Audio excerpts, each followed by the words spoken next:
সেনা প্রহরায় শুরু হয়েছে দেশের বিভিন্ন থানার কার্যক্রম। চট্টগ্রামের সেনাবাহিনী নিরাপত্তা ও সর্বাত্মক সহযোগিতায় থানায় ফিরতে শুরু করেছে পুলিশ সদস্যরা। ৩৩ থানার মধ্যে ১৮ থানায় সীমিত পরিসরে শুরু হয়েছে কার্যক্রম। আগের ভুল শুধরে পুলিশ বাহিনী এখন জনবান্ধব হবে বলে আশা সুশীল সমাজের। চট্টগ্রাম থেকে নাসির উদ্দিনের রিপোর্ট, ক্যামেরায় ছিলেন সাইফুল ইসলাম।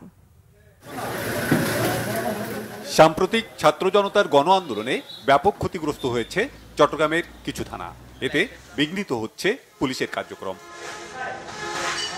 থানায় স্বাভাবিক অবস্থা ফিরিয়ে আনতে কাজ করে যাচ্ছে বাংলাদেশ সেনাবাহিনী। চট্টগ্রামের প্রত্যেকটি থানায় অবস্থান নিয়ে থানা রক্ষা, অস্ত্র গুলি সংরক্ষণ এবং সর্বোপরি জানমালের নিরাপত্তায় দিনরাত কাজ করছে তারা। সেনাবাহিনীর কর্মকাণ্ডে আস্থা ফিরে আসছে পুলিশ ও জনগণের মাঝে। কাজে যোগ দেওয়ার অনুপ্রেরণা পাচ্ছেন পুলিশ সদস্যরা। বাংলাদেশ সেনাবাহিনী আমাদেরকে সর্বাত্মক সহযোগিতা করেছে, বিশেষ করে আমাদের থানা রক্ষার ক্ষেত্রে, আমাদের অস্ত্রগুলি এগুলো সংরক্ষণের ক্ষেত্রে এবং যে জনগণের জানমাল নিরাপত্তার ক্ষেত্রে সহযোগিতা আমাদের করেছে, এখনও করে যাচ্ছেন এবং তারা নিরাপত্তার কাজে আমাদের এখানে নিয়োজিত রয়েছেন এবং ওনারা আমাদেরকে সার্বিক সহযোগিতা এবং অভয় দিয়ে আবার কাজে যোগদানের বিষয়ে অনুপ্রেরণা দিচ্ছেন। আমাদের থানার যে অভ্যন্তরীণ যে কার্যক্রম, জনগণকে সেবা দেওয়া, ডিডি বা মামলা, এই ধরনের কার্যক্রম আমাদের অব্যাহত আছে। আমাদের পুলিশ সদস্যরা এই ধরনের কার্যক্রম করছে। সবার মাঝে তৈরি হওয়া অস্বস্তি বা শঙ্কা কাটাতে প্রশাসন, পুলিশ ও নাগরিক সমাজকে নিয়ে করা হচ্ছে সমন্বয় সভা। সচেতনরা বলছেন, সেনাবাহিনী পুলিশের নিরাপত্তার দায়িত্ব নেওয়ার পর তাদের উচিত কর্মস্থলে যোগ দেয়া।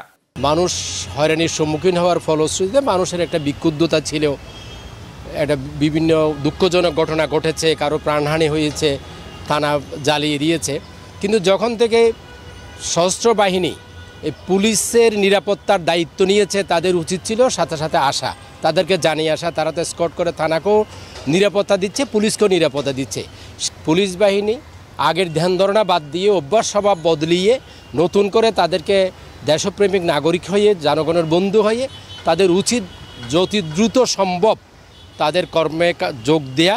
চট্টগ্রামের থানা পুলিশ ছাড়াও সরকারি গুরুত্বপূর্ণ স্থাপনা, কালুরঘাট বেতার কেন্দ্র, KEPZ, KAFCO, CUFL, eastern refinery limited, জ্বালানি তেল স্থাপনা সমূহের নিরাপত্তা দিচ্ছে সেনাবাহিনী। Banglavision news desk.